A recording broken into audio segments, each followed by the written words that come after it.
Hi folks, it's Dr. Christine Sauer here with Sparkles for Better Mental Health.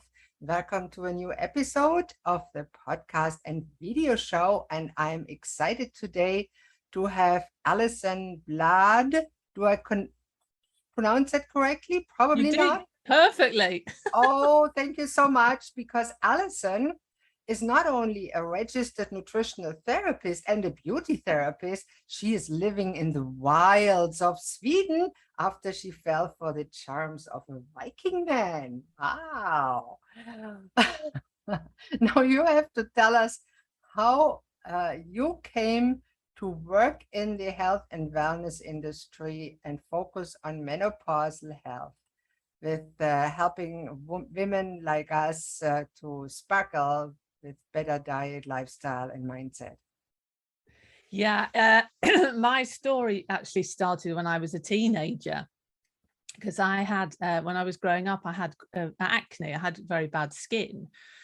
And I mean, it's a tough enough time, isn't it, when you're a teenager without having skin problems. And that really led me into the interest in hormones, because even at such a young age, I kind of realized that I didn't just want to take medication, that there must be some other way.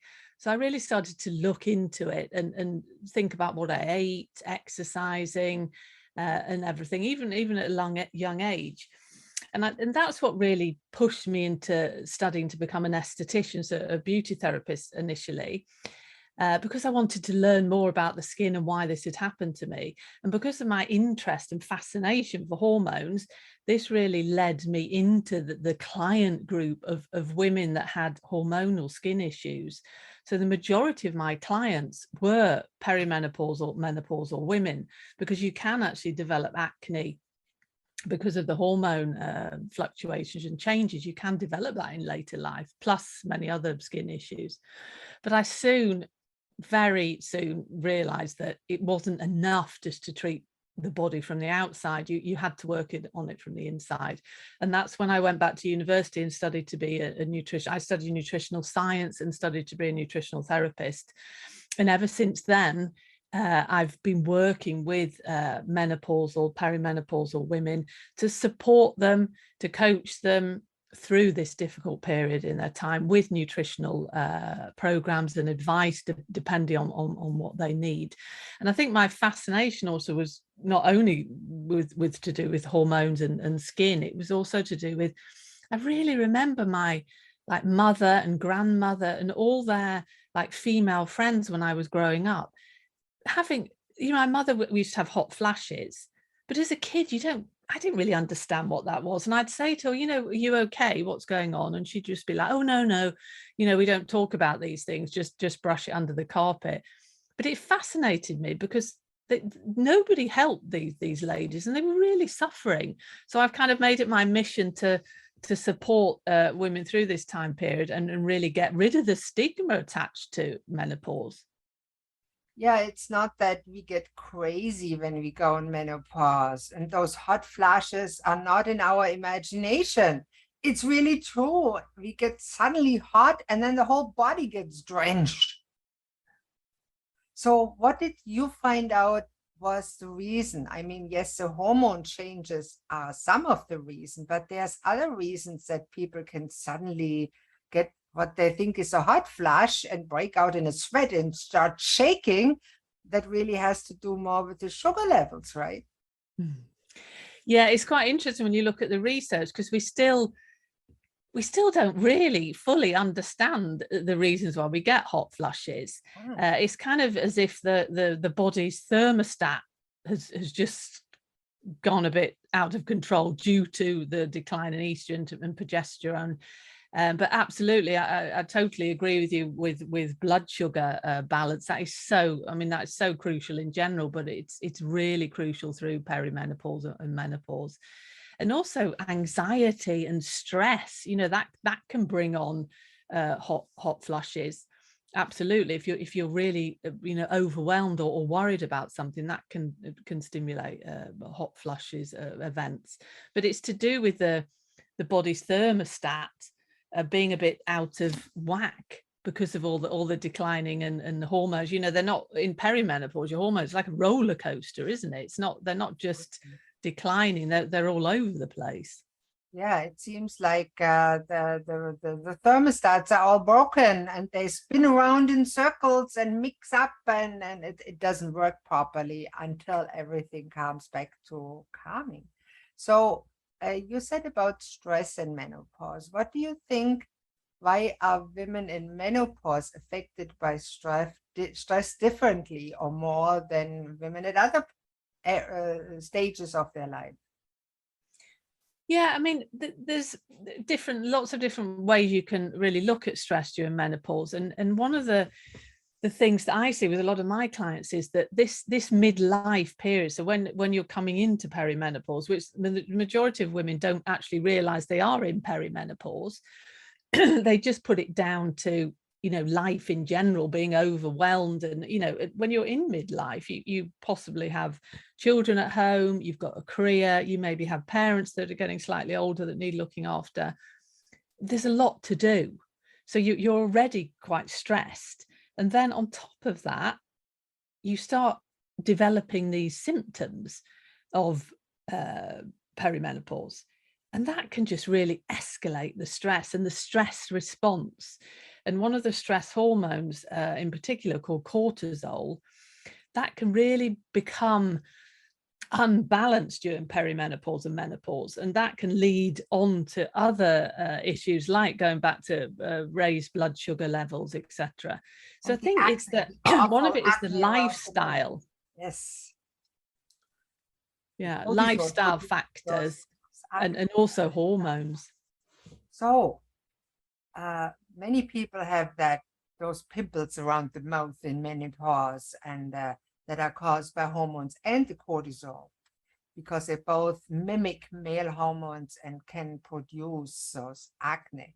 And when you go to the doctor, they often give you some pills or some creams, and they don't really solve the problem. And some women put cosmetics on it so much that alone produces even more pimples. It makes it so worse. So what can they do to balance their skin and mood and stress with lifestyle and food?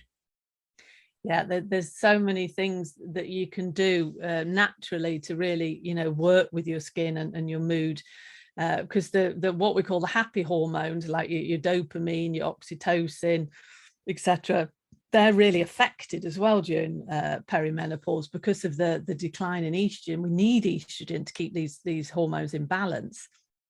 So what you really need to think about doing, if we talk about the nutrition side first, is, you know, I'm a really big believer is to work on the gut health first, you know, work on improving digestion and how you absorb foods. Because a lot of the time people, when they have maybe acne or breakouts on the skin, it comes from the gut. So, and also, you know, you have to think when you're going into perimenopause, estrogen is really, we have estrogen receptors all over the body, including in the gut, and the gut integrity is compromised because of the decline in estrogen. So you might find that your gut health deteriorates, and, you know, you maybe have diarrhea, or you're constipated. Your microbiome, which is the gut bacteria, which really helps us, our immune system and gut brain health is really affected. So one thing talking about gut health is you really want to work on probiotics, which are our good bacteria. It's the bacteria we want in the gut. And that you can gain through eating fermented foods like sauerkraut, kimchi, kefir, which is a fermented yogurt, kombucha is a drink. And in these products, in these foods, they have all these wonderful, like good bugs that we want in our gut. And that can really help to balance the gut and make you feel better in general. I mean, there's a lot of research to back that up about the gut microbiome. So really getting in those sort of foods and eating all lovely green leafy vegetables, all the fibers, because not only do these little bugs, you know, they like that the natural foods that we eat, they need what we call prebiotics. And prebiotics are the foods that the good bugs like. So it's a bit like tending a garden, you know, you have to feed these bugs so they thrive there. So really looking after gut health.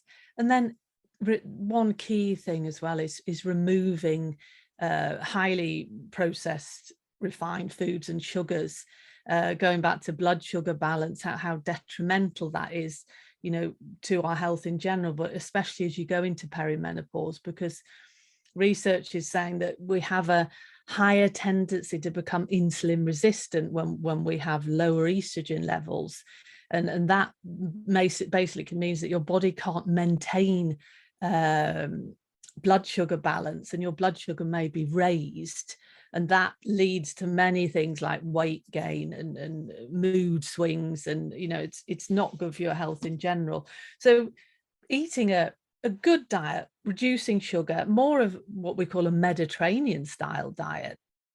This has actually again been shown to have really good effects on health, and it's all your lovely healthy fats and oils, avocados, olive oil, fish, white meats, and nuts and seeds, etc. So there's so much. I could talk about nutrition for hours. There's so many wonderful things you can do nutritionally wise. And then lifestyle is key, is stress management. And I know everyone's really, you know, they hear that all the time, don't they? They'll manage your stress, but it really is so important during perimenopause, because it does make your symptoms worse, like hot flashes, anxiety, concentration, brain fog.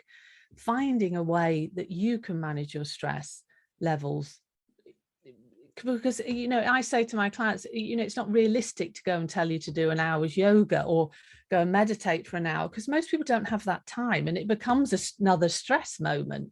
Taking 10 minutes a day to go for a walk, sit outside, drink a cup of tea, just something where you can switch off. I'm a big believer in breathing techniques as well, that really help to, you know, calm the body down and get your body back in a more relaxed state. So they're some of the tips that I would give, but there's loads more as well. I'm absolutely convinced of that. Now, you touched on the weight gain that often happens, or the problems with weight loss that even more commonly is encountered when women are in midlife. Now, sometimes it's imaginary because they're not really overweight, but most of us are actually a little bit or a lot overweight. And I know a lot about it. I was at some point 315 pounds myself.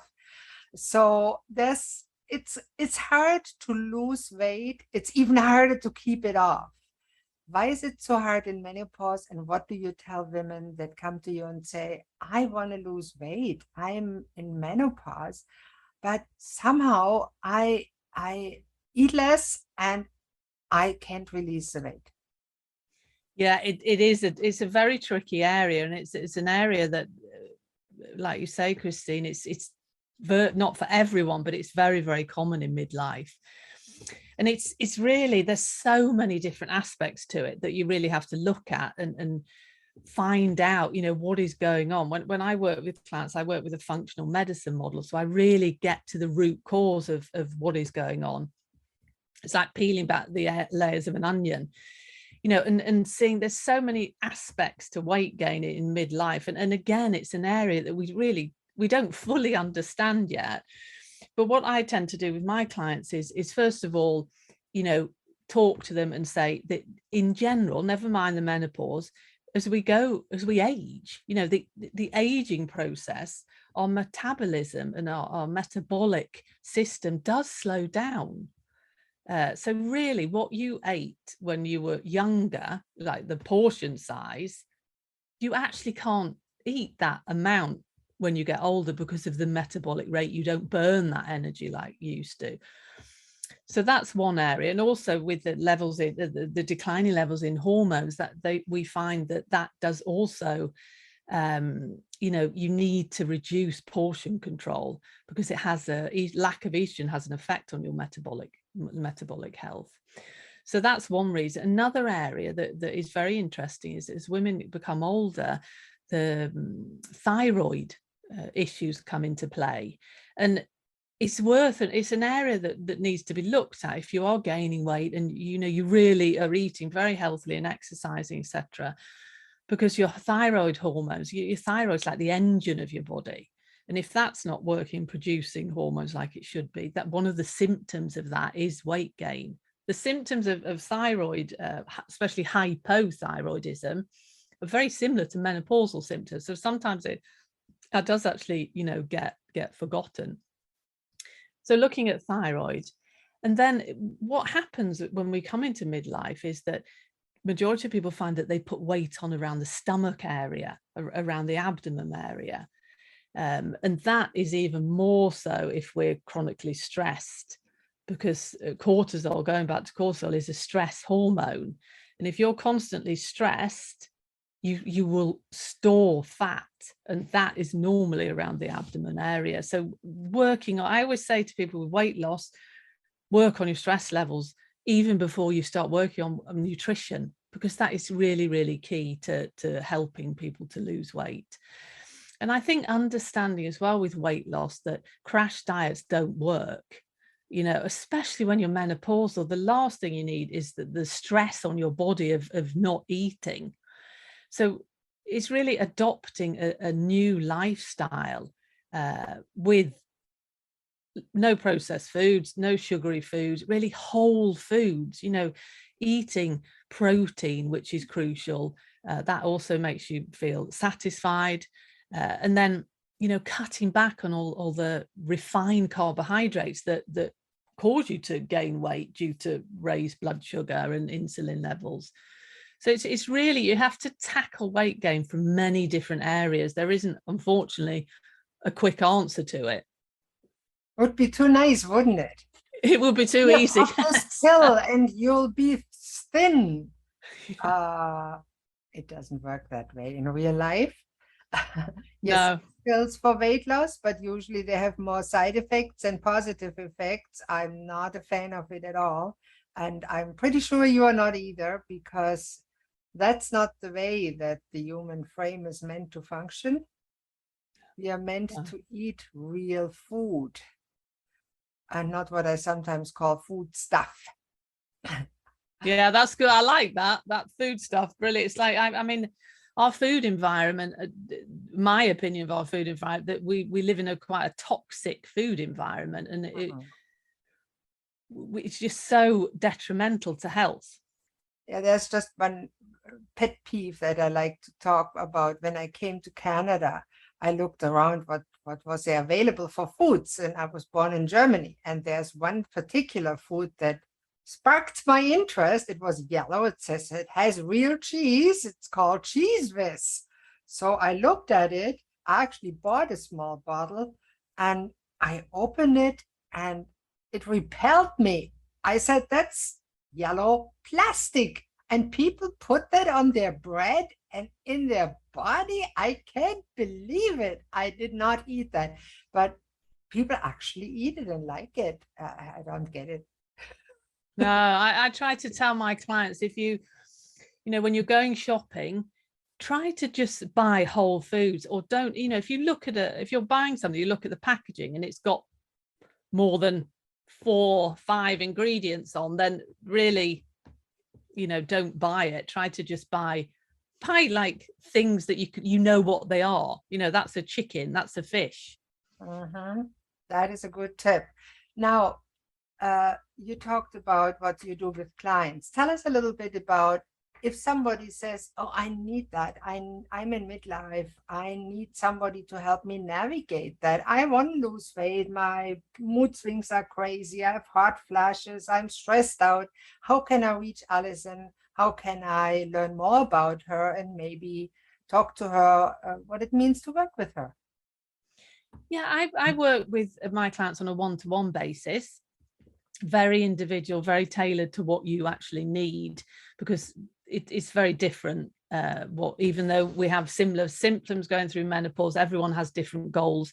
So I work on a one-to-one basis and developing a program specifically for the client's needs, and also key areas, support, giving people the support, because it's all very well telling someone what to do, but actually doing it can be quite tricky. And I'm very much a believer in giving realistic goals, because I understand that we're all busy and we all have stressy lives. So it has to be something that you can actually put in place.